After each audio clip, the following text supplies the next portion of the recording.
Les faits se sont déroulés quelques années plus tôt. En 2026, dans la nuit du 2 au 3 octobre, Kim Kardashian se trouve dans un hôtel parisien, pendant la Fashion Week, lorsque des malfaiteurs entrent dans sa suite et la menacent à l'aide d'une arme à feu, avant de lui voler des biens et des bijoux d'une valeur de 9 millions d'euros. Alors que le procès est prévu entre le 28 avril et le 23 mai, ce dernier vient d'être bouleversé par un événement inattendu, le décès de Marceau Baumgärtner, l'un des suspects mis en cause. L'homme, que l'on surnommait Nez râpé ou Diamant brut, est décédé à l'âge de 72 ans. Pour le moment, les circonstances de sa mort n'ont pas encore été dévoilées. Le timing serait-il qu'une simple coïncidence? Ce dernier devait être jugé à partir de lundi, avec 9 co-accusés, pour le braquage de Kim Kardashian. Il avait déjà été condamné par le passé pour vol et implication dans des biens volés.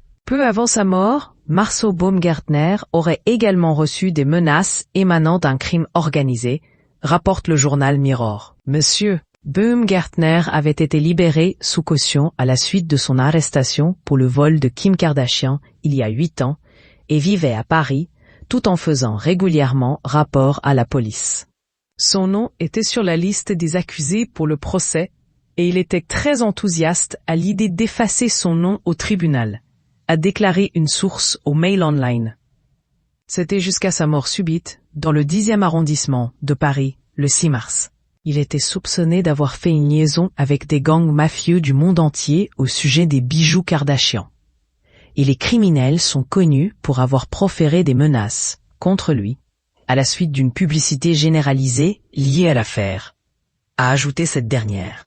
D'après les éléments de l'enquête, le défunt suspect devait se rendre en Belgique pour revendre les 9 millions d'euros de bijoux volés.